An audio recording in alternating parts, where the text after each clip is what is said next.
자, 이번 시간은 교재 94쪽 제2절 등록 등의 결격 사유인데요. 등록 등의 결격 사유에서는 문제는 한 문제가 나오는데요. 이거 나중에 행정처분을 공부하기 위해서도 결격 사유는 꼭 기억을 해 두셔야 됩니다. 이제 95페이지부터 이제 등록 등의 결격 사유에 대한 일반적인 내용을 설명드릴게요. 자, 95페이지부터 하겠습니다. 등록 등의 결격 사유. 그 뜻부터 일단 알아야 되겠죠. 등록 등의 결격 사유란 등록도 할 수 없고 즉 개업공인중개사에 소속도 할 수 없는 사유를 등록 등의 결격 사유라고 합니다. 결국 등록 등의 결격 사유란 중개업계에 일제 들어올 수 없는 사유를 말하는 것이죠. 그렇다면은 등록 등의 결격 사유, 즉 중개업계에 종사할 수 없는 사유는 총 12가지 사유가 있는데 이 12가지 중에 한 가지, 이 12가지 중에 한 가지라도 만일 해당이 된다면은 이때는 결격사에 해당되어 부동산 중개업계에 들어올 수 없습니다. 그럼 중개업계에 들어올 수가 없으니까 개공도 될 수 없고 소공도 될 수 없고 보조원도 될 수 없고 법개공의 사원이나 임원 등이 될 수 없다 이 말이 되겠죠. 그렇다면은 지금 현재 중개업계에 종사하고 있는 분들은 결격사유에 해당되지 않았기 때문에 중개업계에 들어온 거죠. 그럼 지금 현재 부동산 중개업계에 종사하고 있는 종사자는 그 종류를 분류하게 되면 개공도 있고 소공도 있고 그다음에 보조원도 있고 그다음에 법개공의 사원 임원도 있다 이거예요. 사원이란 말이나 임원이란 말은 같은 말이죠. 이사감사를 말하는 거예요. 그럼 사람들은 결격사유에 해당되지 않았기 때문에 부동산 중개업계에 지금 들어와서 등록이 되어 개공이 된 것이죠. 등록이 됐으니까 개공이 된 것이죠. 또한 결격사유에 해당되지 않았기 때문에 중개업계에 들어온 거죠. 결격사유에 해당되지 않았기 때문에 사원 임원이 된 거죠. 그런데 중개업계 종사하다가 나중에 결격사유에 해당될 수 있죠. 예를 들면 나중에 결격사유에 해당이 된다. 예를 들면은 결격사유가 12가지가 여러분들 대충 어떤 건 알겠지만 미성년자, 금치산자, 한정치산자, 파산자, 전과자 이와 같은 사람들이 이제 결격사유인데 중개업계에 종사하다가 개공이 나중에 금치산 선고받았다. 또는 한정치산 선고받았다.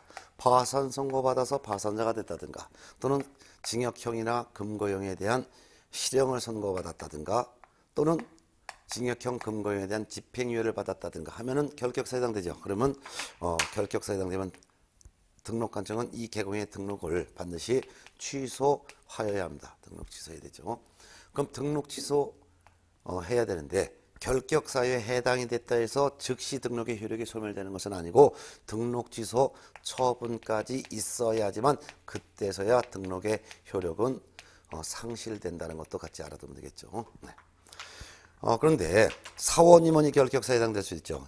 근데 사원임원은 법개공의 주인들이에요. 그럼 법개공의 사원임원이 중개업계에 종사하다가 금산자 한정산 선고받았다. 파산 선고받았다. 징역형 금고에 대한 실형 선고받았다 하면 이는 주인이 결격사유에 해당되면 이거는 법개공이 결격사유에 해당되는 것으로 봅니다. 그래서 주인이 결격사유에 해당되면 법개공도 결격사유에 해당되는 것으로 보죠. 그러면은 결격사유에 해당되는 사원이라든가 임원 이런 사람들은 당연히 중개업에 종사할 수 없는 거죠. 중개업에 종사할 수 없는 거예요. 그리고 이 결격사유자를 임용한 이 법개공에 대해서도 법개공의 등록관청은 취소 처분을 해야 되는 거예요. 등록 취소 처분을 해야 되는 것이죠. 그렇지만 다만 2달 이내에 이 결격사유자를 해소할 때 2달 이내에 결격사유를 해소한 때는 그럴 때는 해소를 했다면 법개공에 대해서는 행정처분을 하지 않고 그냥 봐줍니다. 그렇지만 2달 이내 해소를 하지 않았다면 그때는 법개공의 등록을 취소 처분해야 되는 것이죠. 또한 소속공인중개사 중개보조원 이분들은 이제 직원이죠. 이분들이 중개업계에 종사하다가 결격사유에 해당되면은 당연히 소속공인중개사라든가 중개보조원 이 사람들은 당연히 중개업계에 종사할 수를 없는 것이죠. 그러면 이들을 고용한 개공에 대해서 만일 법계공이 이런 사람을 고용했다든가 또는 공계공이나 부계공이 결격사유자를 고용했다면 이 결격사유자를 고용한 계공에 대해서는 6월 범위 안에서 업무정지 처분이라는 행정처분을 할 수가 있는 거예요. 업무정지. 그렇지만 다만 2달 이내에 결격사유를 해소한 때는 그러지 않습니다. 그렇다면 2달 이내에 해소하지 않았다면 결격사유자를 고용한 계공에 대해서 업무정지 처분을 할 수가 있다는 것이죠. 이런 것을 꼭 구분해서 좀 알아두세요. 참고적으로 결격사유하고 공인중개사 자격하고는 좀 다릅니다. 우리가 지난주에 공인중개사 자격 취득에 대해서 공부했습니다. 공인중개사 자격 취득에 대해서는 공인중개사 시험에 합격하면 자격을 취득하는데 공인중개사 시험에 응시해서 시험에 합격을 하게 되면은 공인중개사 자격 취득하는 거예요. 근데 시험에 응시를 할 수가 있는 사람도 있고 없는 사람이 있어요. 그 시험에 응시할 수 없는 사람 2사람을 외워두라 그랬죠. 누가 시험에 응시할 수 없습니까? 첫 번째는 바로 과거에 공인중개사 자격을 취득을 했는데 자격 취소 처분을 받으면 자격 취소 처분 받은 사람은 3년간은 공인중개사가 될 수가 없었죠. 네, 3년간은 공인중개사가 될 수 없습니다. 그러니까 3년간은 시험을 못 보는 거죠. 두 번째는 시험에서 부정행위 적발되어 그 시험행위가 부정행위 적발되어 무효 처분을 받은 사람은 시험 무효 처분을 받은 자는 5년간은 공인중개사 시험에 응시할 수가 없습니다. 그렇다면 시험에 응시할 수 없는 사람은 자격 취소 처분받고 3년 안 된 사람, 시험에서 무효 처분받고 5년 안 된 사람, 요 사람 2사람만 공인중개사 시험에 응시할 수 없고 그 외의 사람은 다 공인중개사 시험에 응시할 수가 있죠. 따라서 금치산자건, 한정치산자건, 파산자건, 전과자건 또는 미성년자건 이 어떤 등록 등의 결격사유자도 시험에 응시할 수 있기 때문에 합격하면 공인중개사 자격을 취득할 수 있는 것이죠. 또한 공인중개사 자격을 취득을 했어요. 자격을 취득했다 해서 무조건 자격 취소가 되는 것은 아니고 공인중개사 자격이 취소 처분을 받는 경우는 4가지 경우에 한해서만 자격 취소 처분이 됩니다. 4가지 자격 취소 처분 받는 경우는 부양지역이 되겠죠. 부양지역. 이거 외우고 있어야 됩니다. 거짓 그 밖에 부정한 방법으로 자격을 취득하였다면 자격을 취소해야 되는 것이고 자격증이나 성명을 타인에게 양도대하면 자격을 취소해야 되겠고요. 자격 정지 기간 중에 있는 소공이 자격 정지 기간 중에 중개업무하거나 자격 정지 기간 중에 다른 계공에 소속했을 때 자격을 취소해야 되겠고요. 징역형인데요. 공인중개사법 위반으로 징역형 선고받은 경우입니다. 공인중개사법 위반으로 징역형 선고받으면 자격 취소해야 됩니다. 그럼 요와 같은 4가지 경우에 한해서만 자격 취소되는 것이지 자격 취득한 이후 금치산 선고받았다, 한정치산 선고받았다, 파산 선고받았다, 즉 결격사유에 해당됐다 해서 자격 취소가 되는 것은 아니라는 것도 같이 알아둬야 됩니다. 이와 같은 부양지역 요 경우에 한해서만 자격 취소 처분을 받는다는 거 기억을 해 두셔야죠. 자, 그렇다면은 지금부터는 이제 등록 등의 결격사유, 즉 중개업에 종사할 수 없는 12가지 결격사유가 있는데 요 12가지 결격사유를 하나하나씩 전부 다가 숙지를 하셔야 될 겁니다. 자, 6페이지를 넘어가면은 이 등록 등의 결격사유 유형이 있는데 이 등록 등의 결격사유 유형 12가지를 하나하나씩 보겠습니다. 그럼 12가지 중에서 첫 번째가 바로 미성년자입니다. 그래서 성년이 되지 아니한 미성년자는 중개업에 종사할 수 없습니다. 성년이 바로 만 19세죠. 그러면 언제 종사할 수 있냐? 만 19세 즉 성년이 되어야지만 그때서야 중개업에 종사할 수 있다 이거예요. 설령 만 19세가 되지 않은 사람이 혼인을 했다 하더라도 중개업에 종사할 수 없고 부모인 법정 대리인이 미성년자에게 중개업해도 좋아라고 중개업해도 좋다라는 동의를 했다 하더라도 중개업에 종사할 수 없고 성년이 되어야지만 그때서야 중개업에 종사할 수 있다는 거. 특히 혼인한 미성년자를 우리는 성년의제를 받는 자라고 하는데 성년의제를 받는 자라 하더라도 만 19세가 될 때까지는 중개업계에 들어올 수가 없다는 거 기억하셔야죠. 자, 요거 별표 놓으시고 두 번째는 금치산자 또는 한정치산자는 중개업무에 종사할 수가 없습니다. 이분들은 언제 종사할 수 있을까요? 금치산 선고받은 것이 취소되는 취소 선고 받아야지만 중개업계 들어올 수 있어요. 한정치산자도 한정치산에 대한 취소 선고 받아야지만 중개업에 들어올 수 있습니다. 민법에서는 금치산자를 피성년 후견인이라고 하고 한정치산자를 피한정 후견인이라고 하는데요. 그렇지만 공인중개사법에서는 피성년 후견인, 피한정 후견이란 말은 나오지 않습니다. 그래서 민법과 좀 다릅니다. 그래서 금치산자, 한정치산자 이렇게 출제가 되니까 중개업에 종사할 수 없어요. 이분들은 설령 정상인으로 회복이 됐다 하더라도 중개업에 종사할 수 없어요. 이와 같은 금치산 선고, 한정치산 선고를 취소한다라는 취소 선고 받아야지만 그때서야 중개업에 종사할 수 있다는 거 알아두세요.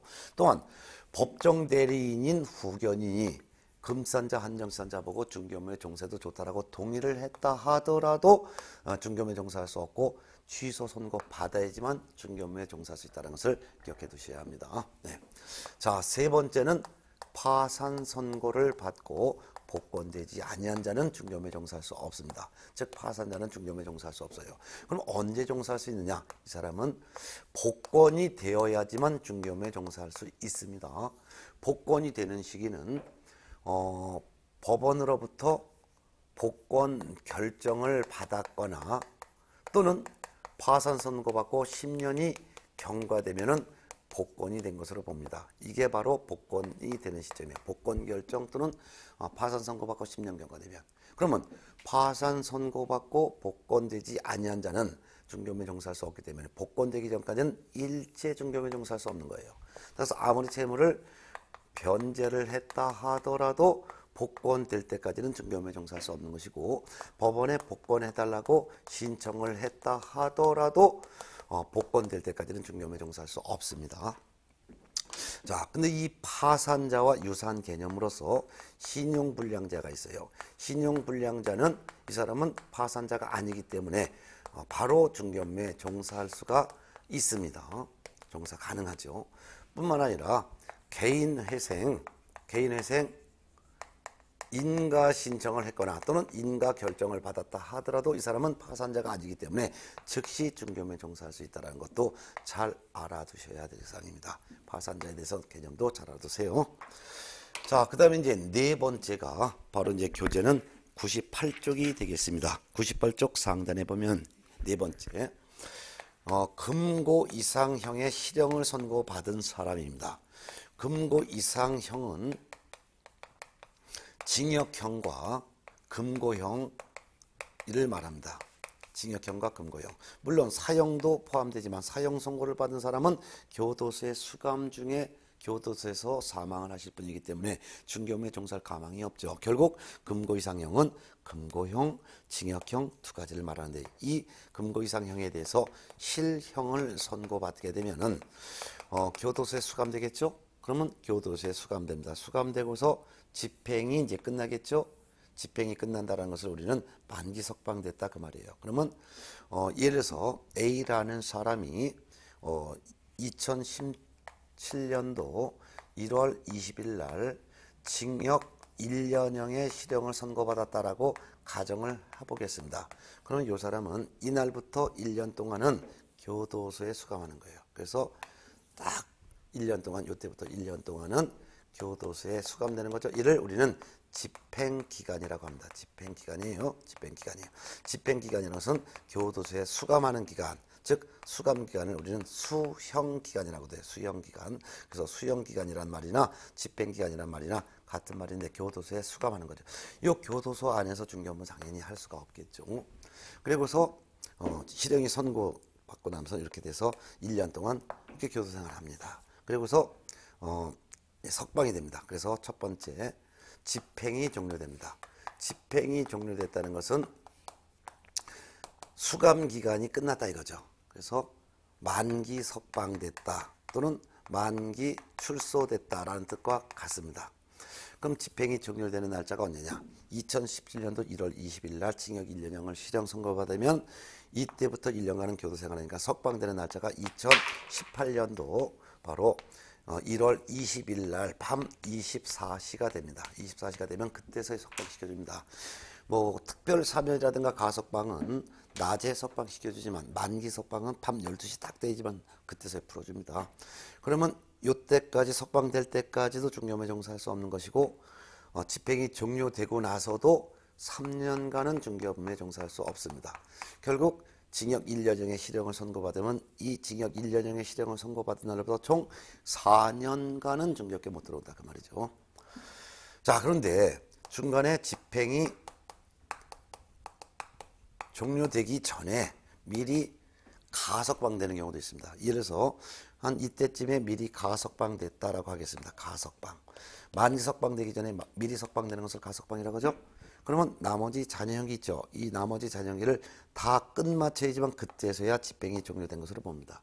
이때로부터 집행이 종료된 것으로 보는 날을 간주받는 날이라고 합니다. 집행이 종료된 것으로 보는 날. 이때부터 또한 3년간은 중경에 종사할 수 없습니다. 그래서 미리 석방됐다 해서 바로 중경에 종사할 수 있는 것은 아니고요. 나머지 잔여형기를 딱 마침으로써 이때가 집행이 종료된 것으로 보는 날이고 이때로부터 또한 3년간은 또 종사할 수 없다 그 말입니다. 만일 B라는 사람도 2017년도 1월 20일 날 징역 1년형을 선고받았는데 만일 8월 15일 날 가석방됐다 하더라도 나머지 잔여형기를 마칠 때까지 중경에 종사할 수 없고 나머지 잔여형기를 마치고서 또한 3년간은 종사할 수 없으니까 A는 징역 1년형을 선고받은데 집행이 종료돼서 만기 석방됐고 B는 중간에 가석방됐다 하더라도 중경에 종사할 수 없는 기간은 징역 1년형의 실형을 선고받은 날부터 4년간 종사할 수 없다는 면에서는 똑같겠죠. 자, 그 다음에 세 번째는 집행이 면제되는 경우도 있습니다. 집행면제. 이 집행면제는 수형 기간 중에 집행이 면제되는 거예요. 집행이 면제되는 시점은 요 기간 중에 집행이 면제됩니다. 요 기간 중에 집행 기간 중에 왜 면제되냐? 법률이 변경이 돼서 즉 법률이 변경돼서 종전의 행위가 죄를 구성하지 않게 법이 바뀌었다든가 또는 집행 시효가 완성이 돼서 집행이 면제됐다든가 또는 특별 사면을 받아서 중간에 특별 사면서 석방이 되어 집행이 면제됐다 하더라도 집행이 면제된 날로부터 3년간은 중경에 종사할 수가 없습니다. 그렇지만 주의할 것은 사면 중에서 특별 사면을 받아서 집행이 면제됐다면 특별 사면 받은 날로부터 3년간 중경에 종사할 수 없지만 그렇지만 일반 사면을 받아서 집행이 면제됐을 때는 즉시 중경에 종사가 가능하다는 저희점을 꼭 기억해 두시기 바랍니다. 네. 그래서 사면이라는 단어가 나왔을 때는 특별 사면이냐 일반 사면이냐를 구분하셔서 특별 사면 받으면 3년간 종사할 수 없지만 일반 사면 받으면 즉시 종사가 가능하다는 거 구분하시기 바랍니다.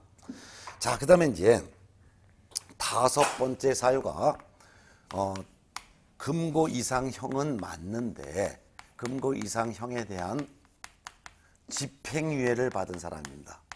집행유예를 받고 집행유예 기간 중에 있는 사람은 집행유예 기간 중에 있는 사람은 집행유예 기간 동안은 중경에 종사할 수가 없습니다. 금고 이상형이니까 징역형, 금고형이 여기에 해당되겠죠. 징역형이나 금고형에 대한 형을 받았는데 집행을 유예한다라는 선고를 받은 사람이에요. 근데 집행유예는 실형 선고를 하면서 동시에 실형을 선고했지만 단 집행만을 집행하는 것만은 유예한다라는 선고를 별도로 하는 경우를 말하는 거죠. 예를 들어서 2017년도 1월 10일 날 A라는 사람이 징역 1년에 처한다. 근데 다만 2년간 형의 집행을 유예한다. 징역 1년 집행유예 2년을 선고받았다면 집행유예 기간 2년 동안만 중경을 종사할 수 없는 거예요. 결국 2017년도 1월 10일부터 2년 동안만 중경에 종사할 수 없는 것이죠. 그러면 2년이라는 집행유예 기간 동안 죄 짓지 않고 무사히 경과하면은 실형 선고를 한 것을 실형 선고하지 않은 상태로 회복시켜줌으로써 형 선고의 효력을 상실시켜주는 거죠. 그래서 집행유예 기간 동안만 중개업무에 종사할 수 없습니다. 이와 같은 4번 금고 이상 형에 대한 실형 선고받고 집행이 종료되거나 집행이 종료된 것으로 보거나 집행 면제받은 경우는 이와 같은 징역형 금고형을 공인중개사법을 위반하여 실행을 선고받았건 또는 다른 법을 위반해서 징역형이나 금고형에 대한 실형 선고받았건 교도소에 들어가기 때문에 다 결격사에 해당된다는 거 알아두시고, 집행유예도 역시 마찬가지로 금고 이상형에 대해서 공인중개사법을 위반해서 집행유예를 받았건 또는 다른 법을 위반해서 집행유예를 받았건 집행유예 기간 동안은 교도소 대기 기간 중에 있으니까 집행유예 기간 동안은 중개업무에 종사할 수 없다라는 거 꼭 기억해 두세요. 그렇지만 참고적으로 선고유예를 받은 자는 선고유예를 받고 선고유예 기간 중에 있는 사람은 이 사람은 결격사에 해당되지 않기 때문에 선고유예 기간 중이라 하더라도 즉시 중개업무에 종사가 가능합니다. 선고에는 선고 자체를 하지 않고 보류한 거죠. 이런 것도 알아두셔야 합니다. 이와 같은 양가로 5번에 해당되는 내용, 요 무조건 출제가 되니까 꼭 알아두셔야 됩니다. 자, 그 다음에 이제 6번째 사유가 바로 이제 자격 취소입니다. 자, 공인중개사법 위반하여 공인중개사 자격 취소 처분을 받으면은요, 자격 취소 처분을 받은 날로부터 3년간은 중개업에 종사할 수 없고 3년이 지나야지만 중개업계 종사가 가능한 것입니다. 이때 자격 취소의 대상은 공인중개사 자격이 있는 사람은 다 자격 취소의 대상이 되기 때문에 공인중개사인 개업 공인중개사가 자격 취소 처분받았건 소속 공인중개사가 자격 취소 처분받았건 그냥 공인중개사 자격만 있는 공인중개사가 자격 취소 처분받았건 자격 취소 처분받으면 3년 동안은 중개업계 종사할 수 없어요. 뿐만 아니라 자격 취소 처분받으면 3년간은 공인중개사가 될 수도 없습니다. 즉 3년간은 공인중개사 시험에 응시할 수도 없고 3년이 지나지만 시험에 응시할 수 있다는 거. 그리고 자격 취소 받으면 두 가지를 3년간 못해요. 3년간 부동산 중개업계에 종사할 수가 없다. 3년간은 공인중개사 시험에 응시할 수도 없다. 이런 거 같이 알아두세요. 자, 그 다음에 7번째 사유입니다. 자격정지 처분을 받고 자격정지 기간 중에 있는 사람은 자격정지 기간 중에는 중개업에 종사할 수 없습니다. 이 자격정지는 소속 공인중개사에 대한 영업정지를 말하는데요. 자격정지 기간은 6개월 범위 안에서 자격정지 기간이 정해지는데 자격정지 기간 동안은 일체 중개업에 종사할 수 없고 자격정지 기간이 끝나야지만 중개업에 종사할 수 있습니다. 그러면 자격취소와 자격정지를 꼭 구분해서 자격취소 처분 받으면 3년간 못 들어온다. 그렇지만 자격정지 받으면 자격정지 기간 동안만 못 들어온다. 이거를 꼭 비교해서 구분해서 알아두셔야 됩니다. 자, 그 다음에 8번째가 등록 취소입니다. 개업 공인중개사가 법을 위반하여 등록 취소 처분을 받으면은 등록 취소 처분 받고 나서 원칙적으로 3년간 중개업에 종사할 수 없고 3년이 지나야지만 종사할 수 있다는 것이 원칙입니다. 그런데 등록 취소 처분을 받았다 하더라도 이 원칙에 따른 3년 동안 종사할 수 없고 3년이 지나야지만 중개업계에 들어올 수 있다는 이 원칙이 이게 적용되지 않는 등록 취소 사유가 있습니다. 그 등록 취소 사유 중에서 4가지를 기억하셔야 합니다. 사기, 결제 4단어를 꼭 기억하셔야 돼요. 자, 예외적으로 이 개공이 개업 공인중개사가 중개업무에 종사하다가 사망했거나 또는 법인이 해산됩니다. 사망 해산되면은 등록의 효력이 소멸됐죠. 그렇지만 등록관청이 갖고 있는 등록 대장이라는 장부에 이름을 지어야죠. 그게 바로 등록 취소예요. 그래서 나중에 등록 취소 처분을 합니다. 그렇지만 등록 취소 처분을 받고 3년이 지날 때까지는 종사할 수 없고 3년이 지나지만 종사할 수 있다. 이거를 적용할 수는 없다 이거죠. 왜? 죽었으니까 영원히 종사할 수 없는 거죠. 자, 두 번째는 개업 공인중개사가 등록 취소가 됐는데 그 등록 취소 이유가 등록 기준에 미달됐어요. 등록 기준에 미달이 되어 등록이 취소됐을 때 이때도 역시 마찬가지로 등록 취소 후 3년간 못 들어오고 3년이 지나야지만 들어올 수 있다. 이거를 적용하지 않는 거죠. 이거는 경미한 위반 행위로 인해서 등록이 취소된 경우에 이거는 즉시 등록 취소돼서도 즉시 중개업에 종사가 가능한 것입니다. 그 다음에 세 번째는 개업 공인중개사가 중개업에 종사하다가 결격 사유에 해당됩니다. 결격 사유에 해당이 되면 등록 취소해야 되겠죠. 근데 등록 취소 처분받았다 해서 3년 동안 중개업에 종사할 수 없다. 이게 아니라 결격 사유가 원인이 되어 등록이 취소됐을 때는 이때는 먼저의 결격 사유를 해결시켜야지만 그때서야 중개업에 종사가 가능하다 그 말입니다. 그 다음에 네 번째 이 개업 공인중개사가 등록이 취소됐는데 그 등록 취소 이유가 이 개업 공인사는 폐업 신고했다가 폐업 신고를 했다가 다시 등록한 개공이에요. 다시 재등록한 개공입니다. 근데 폐업 신고하기 전에 이 위반 행위가 있었어요. 폐업 신고하기 전에 위반 행위가 있었는데 적발되기 전에 폐업 신고했어요. 그랬다가 다시 등록을 하여 중개업하다가 웬걸 폐업 신고 전에 위반 행위가 나중에 다시 등록한 이후에 적발되었다. 나중에 적발되었어요.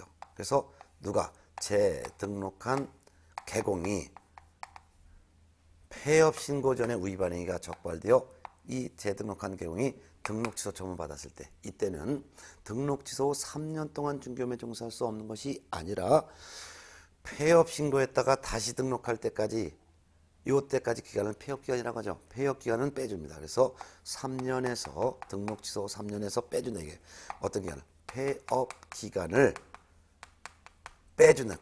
공제한 남은 기간만 중개업에 종사할 수 없다 이거예요. 그래서 폐업 기간을 1년이라고 가정할게요.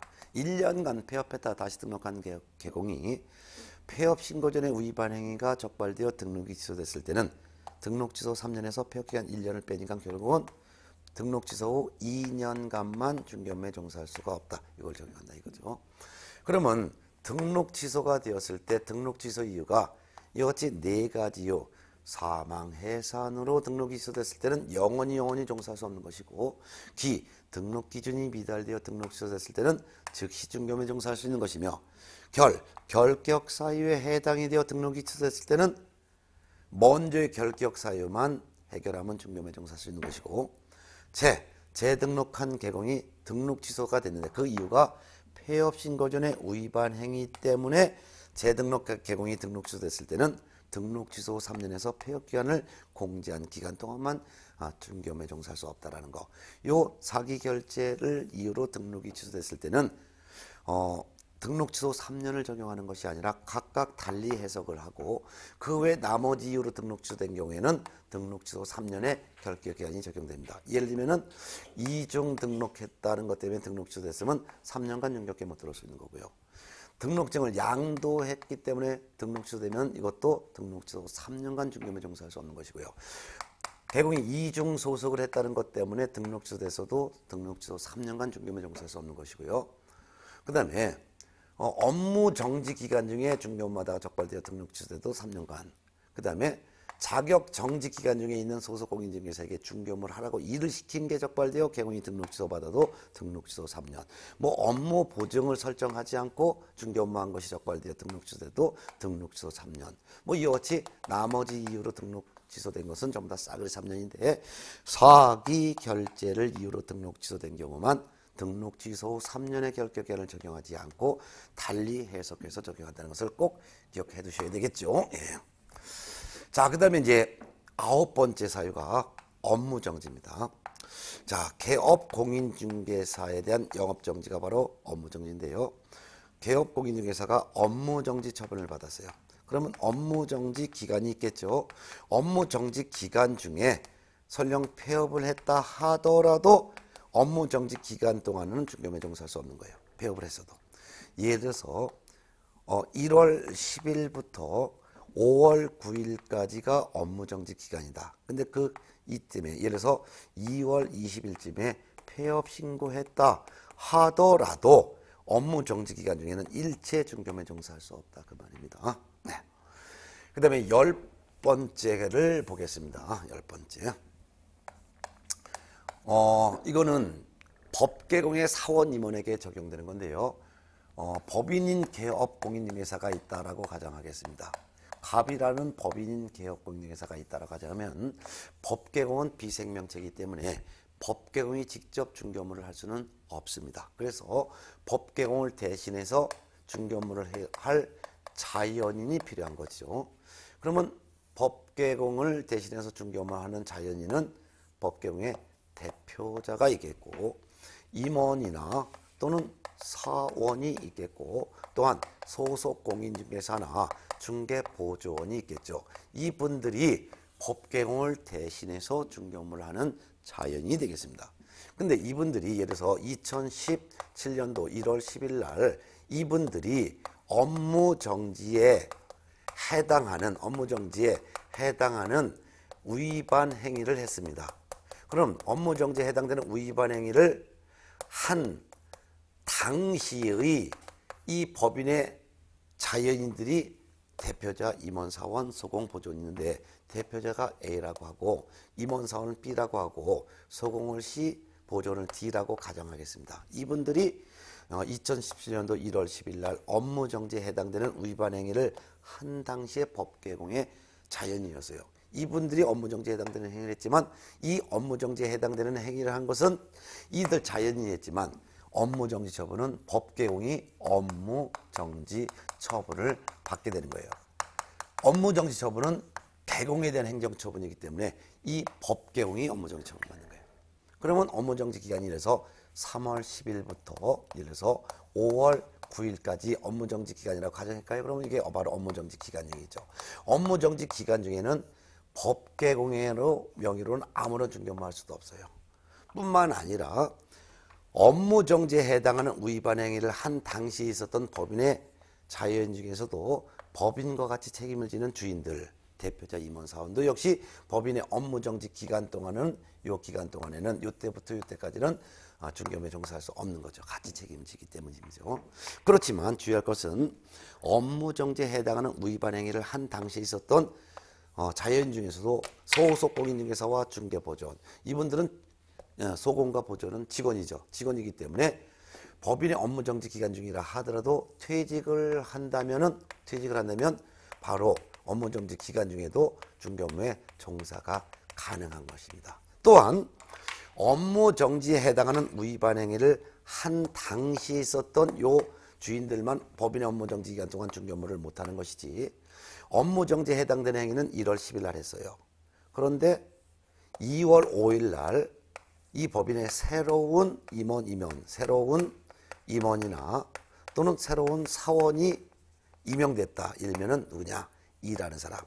그리고 1월 10일 업무정지에 해당되는 행위겠지만 업무정지 처분 기간은 3월 10일부터 5월 9일까지라고 한다면 업무정지에 해당하는 행위를 한 이후에 새로 임명된 임원사원은 자기가 임명되기 전에 이 위반 행위에 대해서는 결격사유가 적용되지 않습니다. 그렇기 때문에 법인의 업무정지 기간 중이라 하더라도 퇴직을 한다면 즉시 중개업무에 종사가 가능을 하다라는 것도 같이 알아두면 되겠습니다. 네. 자, 그 다음에 11번째입니다. 11번째. 아주 중요합니다.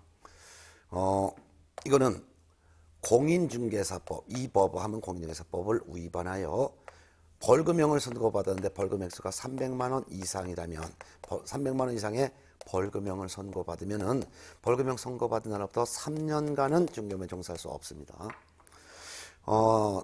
공인중개사법 위반하여 벌금형 선고받은 경우만 3년간 중개업에 종사할 수 없는 것이지 공인중개사법이 아니라 다른 법을 위반했을 때 벌금형 선고받은 경우는 이거는 결격사유가 아니기 때문에 다른 법 위반하여 벌금형 선고받은 경우는 즉시 중개업에 종사가 가능하다는 것도 알아두면 되겠습니다.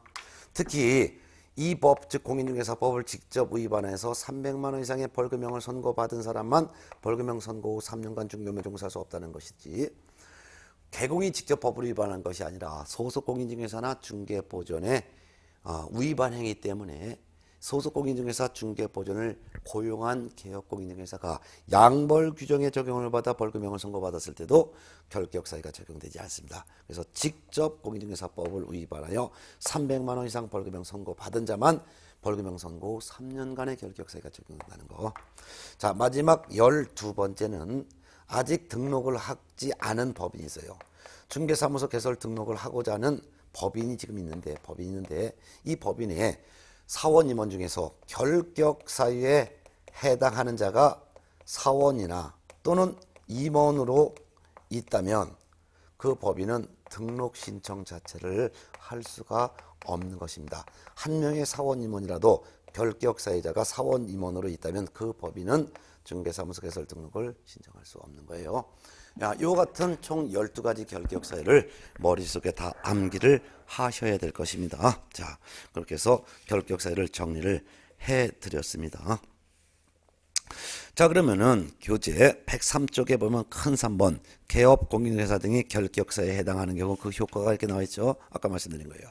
그래서 개업 공인중개사로 중개업에 종사하다가 개업 공인중개사가 결격사유 중 어느 하나라도 해당되면 등록관청은 등록을 취소해야 된다라는 거. 그다음에 이제 그다음에 양가로 2번 103쪽 밑에서 세 번째 줄 법인의 개업공인중개사에 법인인 개업공인중개사의 사원 임원이 결격사에 해당되면은 법개공의 결격사에 해당되는 것을 봐요.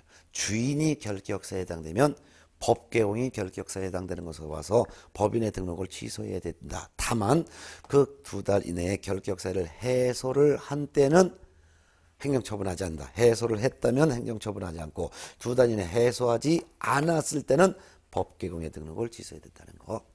한 장 넘어가서 104쪽에 양가로서 한번 개업공인중개사의 소속공인중개사나 중개보조원이 중개업에 종사하다가 결격사에 해당되면 그 결격사유를 고용한 개공에 대해서 업무정지 처분을 할 수가 있는 게 원칙이지만 다만 2달 이내 해소했다면 2달 이내 해소했다면 개공에 대해서 행정처분 안 합니다. 결국 결격사유에 해당되는 사원임원을 2달 이내 해소하지 않았을 때만 결격사유자를 고용한 개공에 대해서 업무정지 처분을 할 수 있다는 거 구분해서 알아두세요. 그래서 개공이 결격사에 해당되면 등록을 취소시켜야 된다. 사원임원이 결격사에 해당됐을 때 2달 이내 해소해야 된다. 2달 이내 해소하지 않으면 법개공의 등록을 취소해야 된다. 소공이나 중개보존이 결격사에 해당됐을 때 2달 이내 해소해야 된다. 2달 이내 해소하지 않으면 개공에 대해서 업무정지 처분할 수 있다. 이렇게 구분해서 정리를 해 두시기 바랍니다. 자, 그럼 이제 결격사에 해당되는 내용에 이렇게 내용을 이제 보셨습니다. 이렇게 보셨는데 그렇단다면은 단원 종합 문제가 있는데 단원 종합 문제는 우리가 오늘 첫째 시간에 공부했던 등록에 관련된 내용과 오늘 둘째 시간에 공부했던 결격사에 해당되는 내용의 문제 요거 단원 문제를 우리가 한번 좀 풀어보도록 한번 하겠습니다. 자, 그러면은 한번 하나씩 볼까요? 105페이지 문제 같이 풀어보고 둘째 시간을 마칩니다. 1번 공인중개사 법령상 중개사무소의 개설 등록에 관한 사항으로서 틀린 것은 1번 중개업을 영위하고자 하는 자는 중개사무소를 두고자 하는 지역을 관할하는 시장 또는 군수 또는 구청장에게 중개사무소 개설 등록을 해야 한다. 맞지요?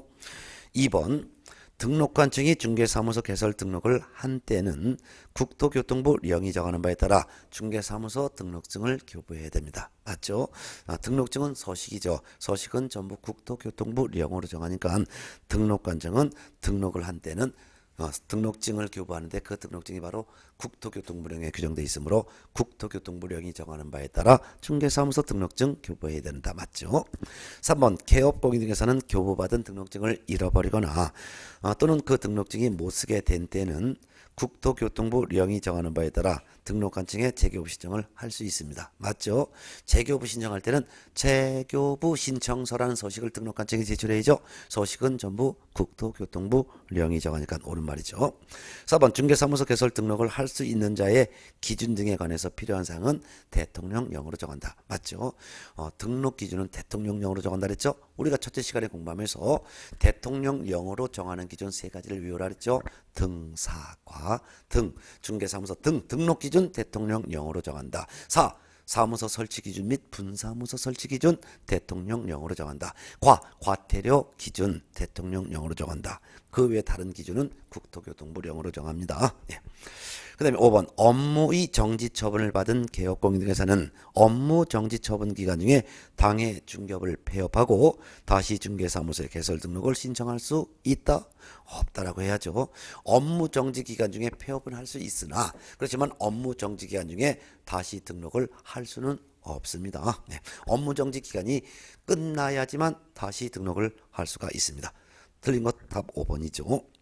그 다음에 이제 2번 문제 보겠습니다. 공인중개사 법령상 공인중개사 자격증이나 중개사무소 등록증의 교부에 관한 설명이다. 틀린 것은 1번 자격증 및 등록증의 교부는 국토교통부령이 정하는 바에 따른다. 옳은 질문이죠. 왜? 등록증이라는 서식, 자격증이라는 서식 이 같은 자격증, 등록증은 서식인데 서식은 국토교통부령으로 정하고 있으니까 맞죠? 2번 등록증은 중개사무소를 두려는 지역을 관할하는 시장, 이때 시장이란 구가 설치되어 있지 않은 시의 시장과 특별자치도의 행정시장을 말합니다.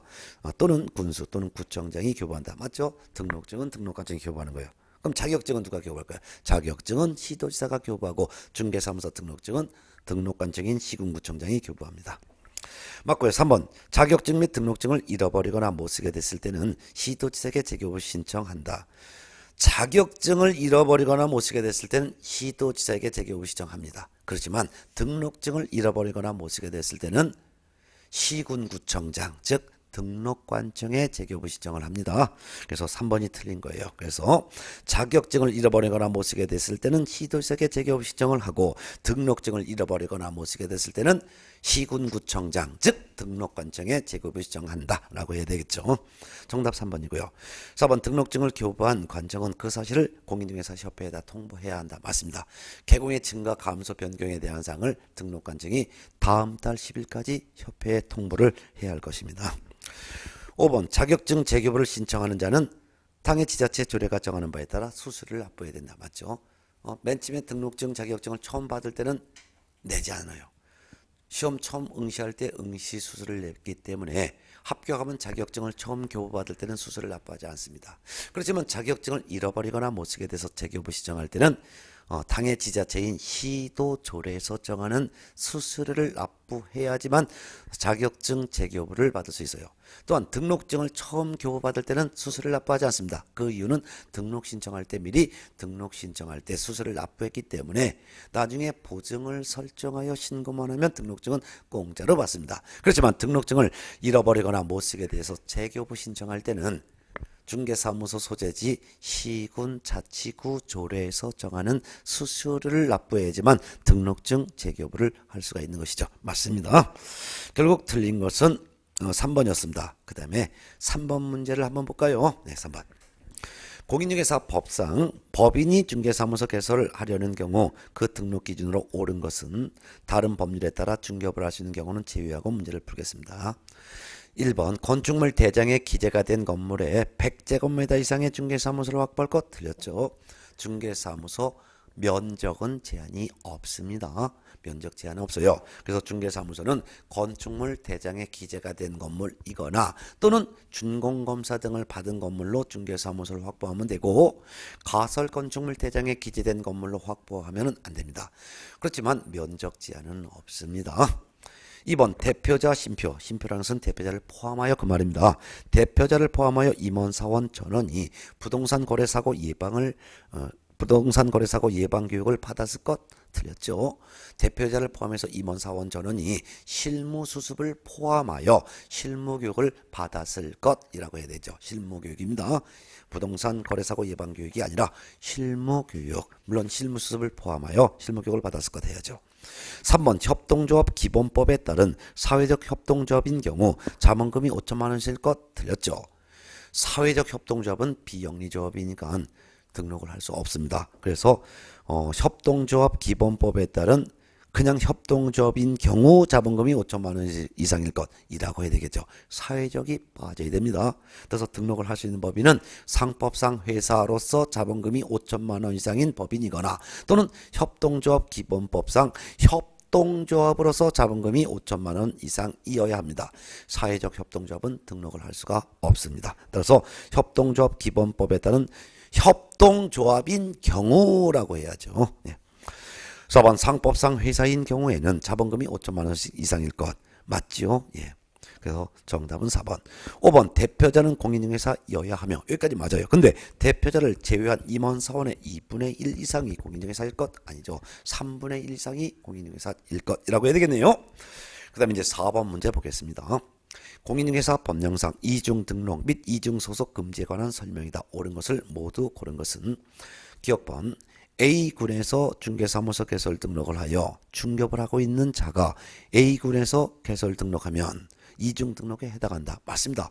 같은 관할 구역에서 또 등록하건 다른 지역에서 또 등록하건 휴업 중에 또 등록하건 현업 중에 또 등록하건 다 이중 등록에 해당합니다. 이중 등록에 해당되면 이중 등록한 등록 모두 등록 취소 처분 받습니다. 그리고 1년 이하의 징역 또는 1,000만 원 이하의 벌금에 처벌받습니다. 니은번 B군에서 중개사무소 개설 등록을 하여 중개업을 하고 있는 자가 다시 C군에서 개설 등록을 한 경우 이거 이중 등록에 해당합니다. 그렇죠? 다른 지역에서 등록하는 것도 또 이중 등록이면 다 이중 등록에 해당되는 거죠. D급번 개업 공인중개사 갑에게 고용되어 있는 중개보조는 개업 공인중개사인 법인의 의뢰 사원이 될 수가 없습니다. 맞죠? 개공이건 소공이건 보조원이건 사원임원이건 다른 개공의 소공이 될 수 없고 다른 개공의 보조원 될 수 없고 다른 개공의 사원임원 될 수가 없습니다. 맞습니다. 리얼번 이중 소속의 금지에 위반한 경우 1년 이하의 징역 또는 1천만 원 이하의 벌금에 처한다. 맞습니다. 이중 소속 금지에 위반하면 개공이 이중 소속 금지에 위반했건 소공이 위반했건 보조원이 위반했건 사원임원이 위반했건 형사처벌로서 1년 이하의 징역 또는 1천만 원 이하의 벌금에 처하게 됩니다. 결국 다 옳은 지문이 되겠고요. 정답은 5번이 되겠습니다. 자, 그 다음에 5번 문제 보겠습니다. 공인중개사법령상 중개사무소 개설 등록에 관한 설명이다. 틀린 것은 1번 사기죄로 징역 2년형을 선고받고 그 형의 집행이 3년간 유예된 경우 그 유예기간이 종료된 개업 공인중개사는 중개사무소 개설 등록을 할 수가 있습니다. 맞죠? 사기죄로 징역 2년형의 선고를 받았지만 그 형의 집행이 3년간 유예됐다 그랬죠. 그럼 집행이 유예되는 기간 3년 동안만 중개업계 못 들어오는 거예요. 근데 그 집행유예 기간이 종료가 되면은 결격사유에 없어졌죠. 그래서 집행유예 기간이 끝났잖아요. 집행유예 기간이 끝났으면은 바로 중개업에 종사할 수 있으니까 등록할 수가 있습니다. 맞네요. 2번 배임죄로 징역 2년의 실형을 선고받고 그 집행이 종료된 날로부터 집행이 종료됐다는 것은 만기 석방된 날로부터 그 말이죠. 2년이 경과된 공인중개사는 중개사무소 개설 등록을 할 수 있다? 없습니다. 집행이 종료되면 금고 이상형에 대한 실형 선고받고 집행이 종료된 사람은 집행이 종료된 날로부터 3년이 지나야지만 다시 중개업에 종사할 수 있기 때문이죠. 그래서 이제 2년이 경과됐기 때문에 개설 등록할 수가 없습니다. 결국 틀린 것은 2번이 되겠죠. 3번 질문 등록관청은 이중으로 등록된 중개사무소 개설 등록을 취소해야 합니다. 맞죠? 또한 거기다가 1년 이하의 징역 또는 1,000만 원 이하의 벌금에 처벌까지도 합니다. 4번 개업 공인중개사인 법인이 해산한 경우 등록관청은 그 사무소 개설 등록을 취소해야 됩니다. 맞죠? 5번 등록관청은 등록증을 교부한 경우 그 등록에 관한 사항을 다음 달 10일까지 협회에다 통보해야 한다. 맞습니다. 결국 틀린 것은 2번이 되겠습니다. 자, 여기까지 1번부터 5번까지가 등록에 관련된 내용이었고요. 그 다음에 한 장 넘어서 6번, 7번 두 문제가 바로 결격사에 해당되는 내용의 문제가 되겠습니다. 자, 6번 문제 풀겠습니다. 6번, 108페이지 6번.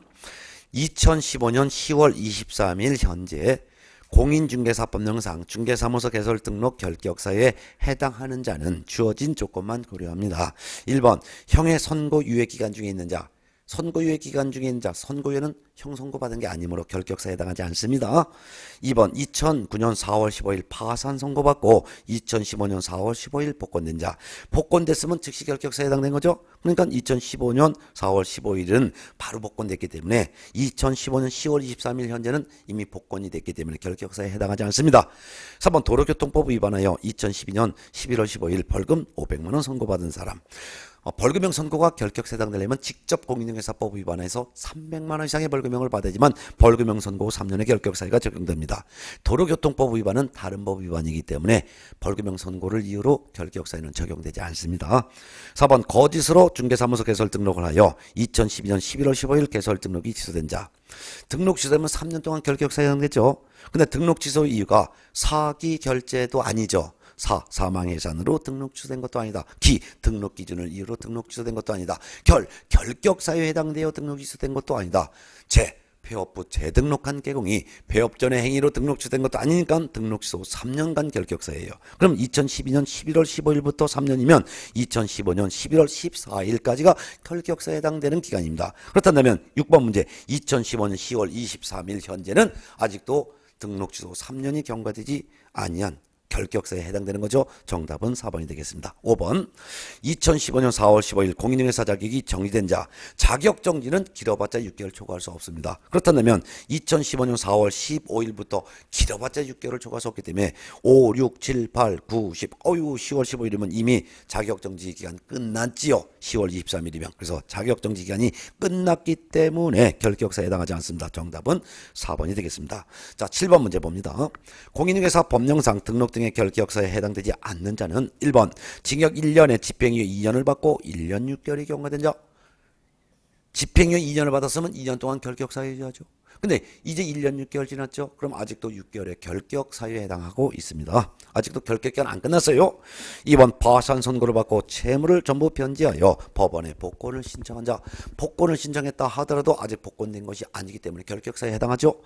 3번 징역 2년을 선고받고 만기 출소하여 2년이 경과된 자. 만기 출소하는 것은 집행종료죠. 집행종료 후 3년이 경과되어야지만 결격사유가 없어지는데 이제 2년이 경과됐으니 아직도 결격사유에 해당합니다. 4번 공인중개사로서 이 법을 위반하여 자격 취소받은 지 2년 6개월이 경과된 자. 자격 취소받으면 3년 동안 결격사유에 해당되죠. 근데 이제 2년 6개월 경과됐으니까 아직도 6개월의 결격사유 기간이 남아있으므로 결격사유에 해당합니다. 자, 그 다음에 5번 소속 공인중개사로서 도로교통법 위반으로 벌금 300만 원 선고받고 1년이 경과된 자. 다른 법률 위반하여 벌금형 선고받은 것은 결격사에 해당하지 않죠. 정답은 5번이네요. 자, 이렇게 해서 이번 시간에는 결격사에 해당되는 이론도 정리했고 등록과 결격사에 해당되는 내용의 문제를 좀 풀어서 문제를 통해서 여러분의 실력을 배양했습니다. 이 정도 문제 풀 정도면은 합격하는데 전혀 지장이 없고 전부 다 맞출 수 있는 내용입니다. 이 책에 있는 내용의 문제가 상당히 좋고요. 그 다음에 문제도 난이도도 상당히 높은 편에 속하니까 이 정도 풀면은 무난하게 합격합니다. 다음 시간은 교재 110페이지에 있는 제3장 중개사무소 운영이고 중개사무소 운영에서 다시 뵙겠습니다.